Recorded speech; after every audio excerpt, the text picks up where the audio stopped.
Kenapa di situ mau pemilu di situ kalian sibuk? Dan yang ngasih selembar-selembaran juga belum lahir kan? Tolonglah, bukan masalah tentang aku bela apa enggak penting itu sebenarnya. Cuman tindakan kalian ini kadang-kadang aneh gitu.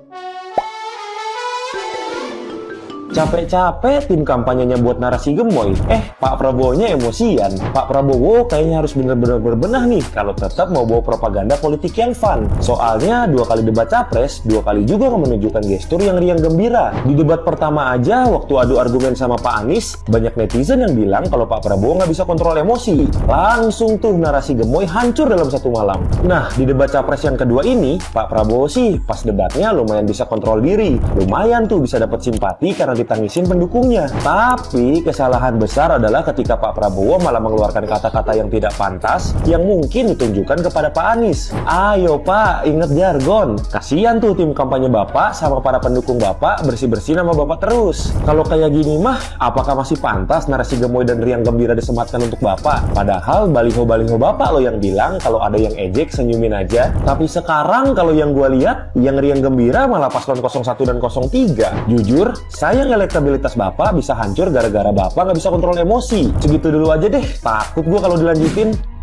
Dalam hal ini sih gue kasihan sama 2 pihak ya. Yang pertama ya mahasiswa, gue kasihan banget sama mahasiswa zaman sekarang ya. Kenapa gampang banget dibuduh-buduhin, gampang banget dibego-begoin, sampai mau-mau aja dijadikan sebagai alat propaganda gitu loh. Kalian itu harusnya sebagai mahasiswa, kalian tuh sebenarnya cari dulu kebenarannya, jangan asal cetak aja seperti itu gitu loh. Ngerti nggak sih artinya politik dinasti itu apa? Dinasti itu ketika kalau Gibran misalkan menjadi presiden atau wakil presiden langsung tanpa dipilih oleh rakyat, itu artinya politik dinasti. Jadi keturunan itu langsung naik gitu aja gitu loh. Makanya sebelum nyetak, sebelum terpengaruh, sebelum kemakan omongan, itu dicari dulu kebenarannya. Dan untuk apa peristiwa pelanggaran HAM di tahun 98, penggeledahan HAM di tahun 98, mendingan kalian nonton deh kesaksian Munir ya, dimana pada saat itu memang Pak Prabowo sebagai letnan jenderal, tapi dia tetap saja masih bawahan. Di atasnya Pak Prabowo itu masih ada lagi pimpinan tertinggi,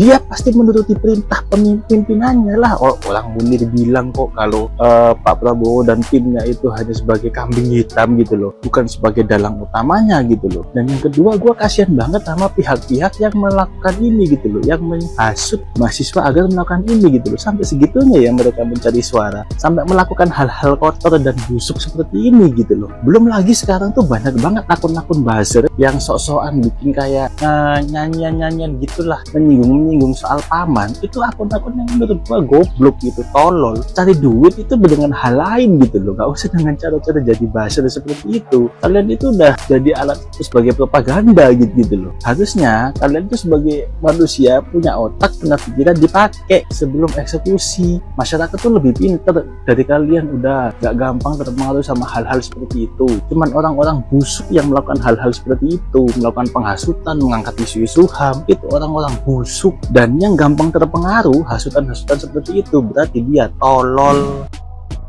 Kalian, aku mau nanya lah, sebelum pemilu kayak gini kalian kemana coba? Kenapa di situ mau pemilu di situ kalian sibuk? Dan yang ngasih selembar-selembaran juga belum lahir kan? Tolonglah, bukan masalah tentang aku bela apa enggak penting itu sebenarnya. Cuman tindakan kalian ini kadang-kadang aneh gitu. Pas di situ mau pemilu di situ kalian ngasih selembaran kayak gini, sibuk apa segala macam. Harusnya dari setiap tahun itu kalian kayak gitu, bukan di sini apa sih itu baru bikin kayak gini. Ya aku nggak bilang bahwasannya hal seperti itu yang kalian lakukan ada yang danai atau enggak, aku nggak bilang. Dan aku percaya kok bahwasannya yang kalian laku itu adalah natural dari diri kalian sendiri, keinginan kalian sendiri, pakai duit kalian sendiri, beli selembaran itu ya kan.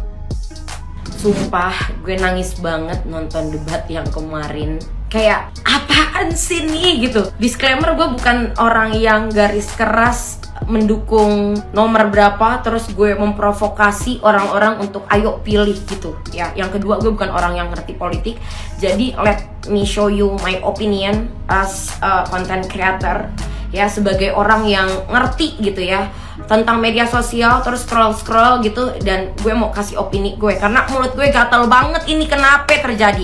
Kalian tahu kan, itu debat itu adalah debat visi misi. Debat visi misi itu adalah kalian saling melempar visi misi, mana visi misi terbaik yang akan dilakukan ke depannya ketika kalian menjadi presiden. Bukan nyerang personal. Yang dilakukan sama Bapak An itu adalah serang personal, dan ini pun udah diiyakan oleh Bapak Presiden. Dan netizen pasti udah pada cerdas lah bahwa ini bukan debat visi misi, tapi lebih ke debat personal, saling menjatuhkan. Yang namanya Bapak Prabowo itu kan sekarang lagi menjadi Menteri Pertahanan, ya kan, Menhan. Otomatis dia juga harus menjaga yang namanya privasi negara. Dan ketika personal yang dihajar abis-abisan, kinerja Bapak Prabowo yang diserang abis-abisan, lalu Bapak Prabowo bisa menjawab apa? Ketika dia serang balik ya si Bapak An ini dengan sebagai macam faktanya di lapangan, apakah dia tidak membuka privasi negara? Pasti dia membuka dong, tapi tidak. Yang dilakukan oleh Bapak Prabowo adalah diam. Yang kedua, dia shock. Anjay, orang yang kemarin gue bela-belain, gue ajak naik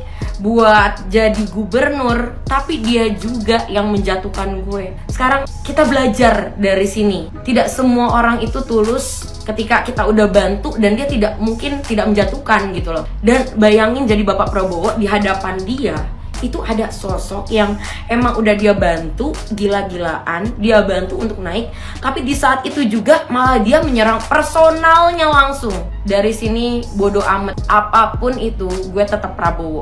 Mau bapak gue ngomel-ngomel kayak enggak ada fakta-fakta kayak dari ini, gue nggak peduli. Pokoknya yang gue tahu, buat jadi presiden itu butuh ketulusan. Buat jadi presiden itu nggak perlu menjatuhkan dan menghalalkan segala cara untuk mengejar keinginannya untuk mendapatkan sesuatu. Jadi menghalalkan segala cara, yang penting mau gue tuh terjadi gitu. Yang ketiga, jadi presiden itu gak cuman harus pintar bercakap, bersilat lidah, mengatur olah kata agar orang-orang bisa percaya. Sales, creator, affiliator kayak saya tuh baru pak, bagus tuh, wajib olah kata, silat lidah, biar ada yang beli. Tapi kalau jadi presiden mah, kalau kata saya mah ya nggak cuman harus pintar ngomong pak, harus ada ketulusan, harus ada yang namanya kebersihan hati, harus ada yang namanya nggak lupa sama orang yang sudah menjunjung. Dan yang keempat, presiden itu nggak pernah menjatuhkan. Sekarang jadi capres aja bapak udah menjatuhkan, udah bikin personal orang jatuh di depan orang-orang, apalagi jadi presiden pak. Bodoh amat, gue nggak mau tahu, gue pilih Prabowo. Bapak Prabowo, lo nggak usah nangis pak.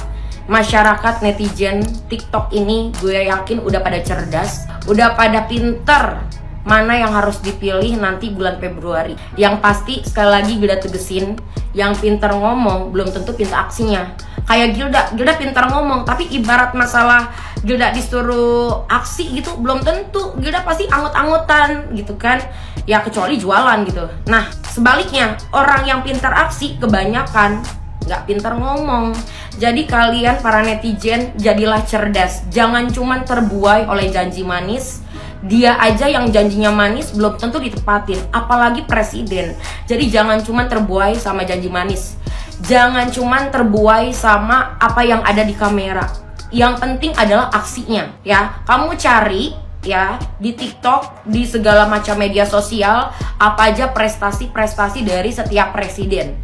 Dari situ baru ya bikin kesimpulan, pilih siapa. Jangan cuman terdengar, wah dia janjinya manis, pinter ngomong, wah bla bla bla bla bla ya. Lawannya abis tuh sama dia, terus gue pilih jangan.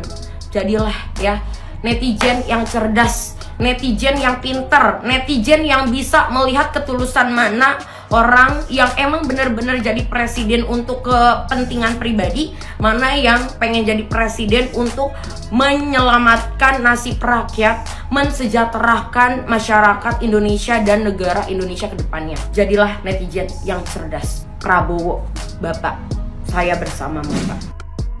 Banyak orang yang bertanya-tanya, kenapa Pak Prabowo dan Gibran ini selalu mendapatkan suara terbanyak di lembaga-lembaga survei. Dan Pak Anies itu mendapatkan suara terbanyak kedua. Padahal kalau kita lihat-lihat, Pak Anies ini kerjanya ini all out gitu. Di hampir semua pertemuan itu datang gitu. Pertemuan-pertemuan di kampus itu datang di pertemuan mahasiswa, datang di pertemuan masyarakat, bahkan dia mendatangi para ulama juga. Dia juga menggunakan media sosial. Caimin juga menggunakan media sosial. Mereka menggunakan Twitter, menggunakan TikTok, menggunakan Facebook dengan berbagai macam media sosial yang ada di Indonesia mereka maksimalkan untuk mendapatkan simpati dari masyarakat. Tetapi kenapa sampai Prabowo dan Gibran ini masih menempati urutan pertama? Ya kalau bukan 30 ke atas sampai 40 ke atas persen mendapatkan suara dari lembaga survei yang ya dirilis oleh berbagai macam lembaga survei. Maka hal yang seperti ini menjadi pertanyaan, kenapa Pak Prabowo itu selalu diminati oleh masyarakat? Ternyata kalau kita lihat-lihat adalah ada efek Jokowi.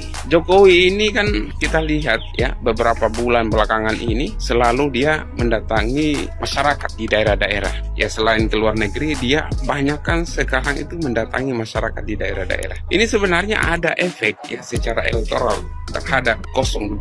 Mari kita mencoba menganalisis hal seperti ini. Pak Jokowi ini tingkat kepuasan masyarakat terhadap kinerjanya itu sangat besar sekali. Sehingga banyak orang yang berharap agar Pak Jokowi ini bisa ada yang melanjutkan. Masyarakat semakin bertanya-tanya siapa yang bisa melanjutkan kinerja Pak Jokowi. Dari ketiga paslon ada paslon 1, 2, dan 3 ini ya paslon 2 lah yang paling mendekati untuk melanjutkan kinerja Jokowi. Jadi paslon nomor 2 ini menurut pandangan masyarakat adalah reinkarnasi dari Jokowi itu sendiri. Jadi kalau Jokowi itu sudah tidak lagi menjabat, pasti dilanjutkan oleh pasangan 02. Memang Ganjar dan Mahfud juga berkomitmen untuk melanjutkan kinerja Jokowi. Tetapi yang paling banyak orang memandang itu adalah paling mendekati adalah Prabowo dan Gibran. Jadi efek Jokowinya banyak sekali. Padahal kalau kita lihat-lihat ya, hampir ya banyaklah pertemuan-pertemuan yang diadakan oleh kampus atau lembaga-lembaga tertentu. Itu Prabowo iya banyak yang tidak didatangi gitu. Bahkan kalau kita lihat di media sosial, Prabowo tidak punya pendukung yang banyak di media sosial. Anies yang banyak sekali pendukungnya. Oleh karena itu, ya analisis seperti ini menurut saya adalah Jokowi itu sangat besar sekali pengaruhnya dalam kemenangan Prabowo Gibran.